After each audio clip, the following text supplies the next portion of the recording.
Good afternoon. My name is Kayla Jackson, and I will be presenting models of supervision for this specific topic. So, the first part of the presentation, we have to ask ourselves, what are the models of supervision? They are psychotherapy-based models, developmental models, process models. So, according to the textbook, the models of supervision are listed as psychotherapy based, developmental, and process models. Models of supervision provide a conceptual frameworks for supervisors. As such, they help make supervision cohesive and guide supervisors toward providing supervision that addresses their supervisees' needs. During this presentation, I will briefly discuss the models of supervision to gain more knowledge on the specific topic. The models will be broken down into sections that adequately discuss the key importance of the models. If there are any questions, feel free to take notes and email me once viewing this PowerPoint. Psychotherapy models. The psychotherapy model of supervision is known as the granddaddy of supervision. Psychotherapy models are covered by psychodynamic supervision. A theory of psychotherapy acts as a roadmap for psychologists. It guides them through the process of understanding clients and their problems and developing solutions. This model was one of the earliest models developed. That's why I called it the granddaddy of supervision, which the book referenced that. It is referred as the master to novice because psychotherapy was utilized well before it was considered a specialty. There are 5 categories associated with this model that gives a descriptive idea of the model. They are listed in the picture as well as extra that helps to develop the psychotherapy theory.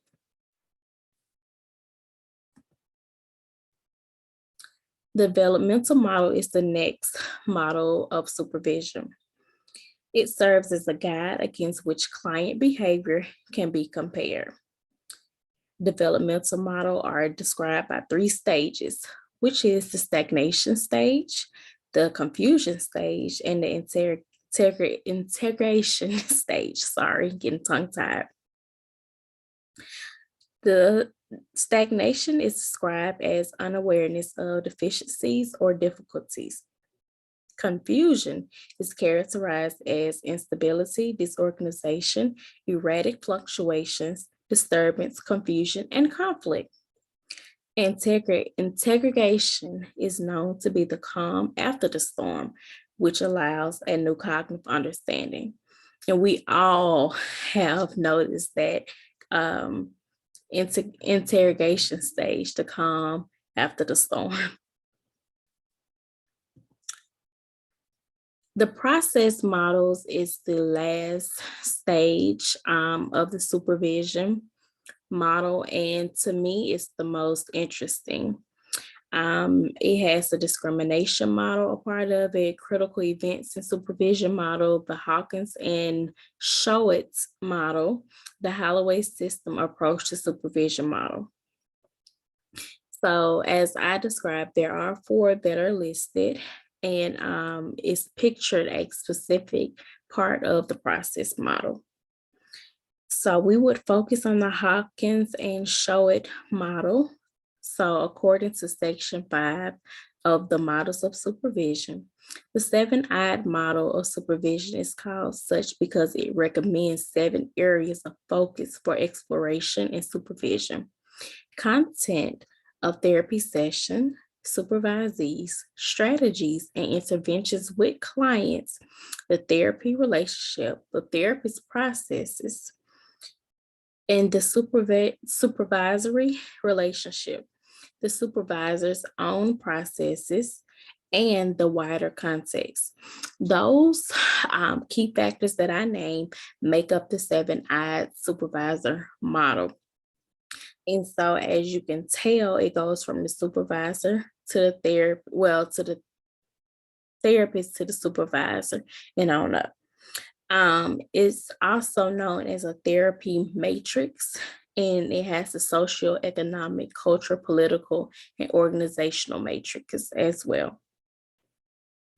This to me sums up the entire supervision model, well, the models of supervision, because I feel we mostly deal with the process models versus, we more open to the process models versus the others that we may experience.